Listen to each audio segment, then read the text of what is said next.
भइल कैसे किने मुखड़ा पूजा भइल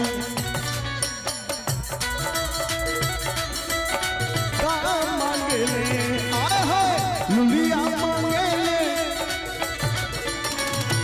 लुलिया तोहरे जैसन लमहर भतार मांगे लुलिया तोहरे जैसन लमहर भतार मांगे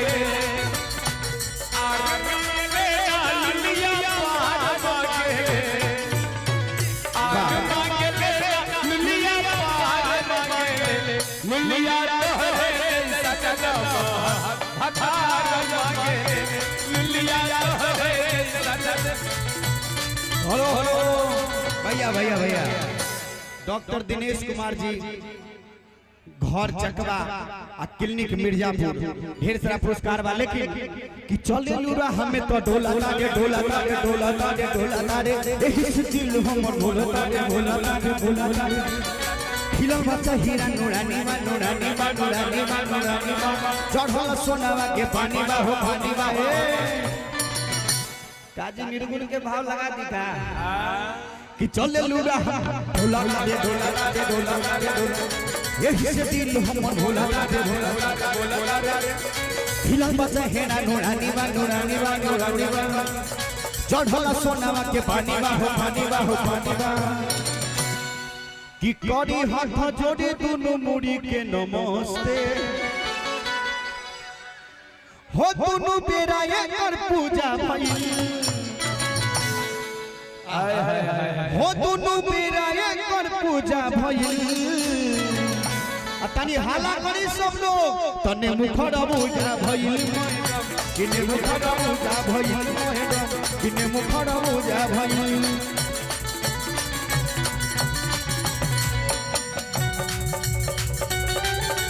जुड़ा पे लगा के चली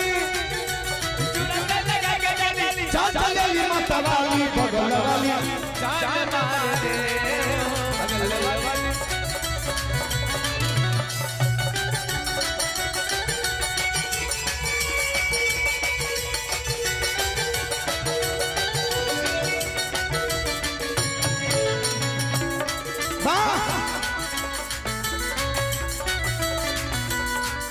लेकिन भैया भैया एक बात कहेंगे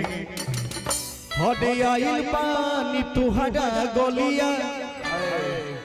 कि केने बाडू हमर ललिया और दोस्त हम चाहेंगे कि इस मंच पर राधा मोरिया जी जाए चलिए जोरदार ताली बजा देंगे राधा मोरिया जी के लिए हां और क्या कहले कि आइल पानी तुहरा गोलिया केने बाडू हमर ललिया देखना यारबा के कैसन भइल बा होलिया बढ़ता बेचैनी दादा हद मुश्किल भइल बा जीना जीना और जीना अच्छा एक बार कहत ले लो पुदीनो अच्छा पुदीना अच्छा हम कहनी तो हई कौन पुदीना बा बाप रे बाप कि बढ़ता बेचैनी दादा मुश्किल भइल बा जीना जीना और जीना अच्छा भैया लोग एक बार रउआ लोग कहि त ले लो पुदीनो आ भाईबा ले लो पुदीना ले लो पुदीना ले लो पुदीना मोरिया के हसीना ले लो पुदीना ले लो पुदीना ले लो पुदीना मोरिया के हसीना आहिल बानी तुहरा गोलिया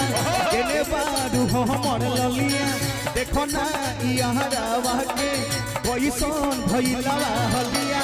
बढ़ता बेचैनी दादा मुश्किल भइल बा जीना जीना जीना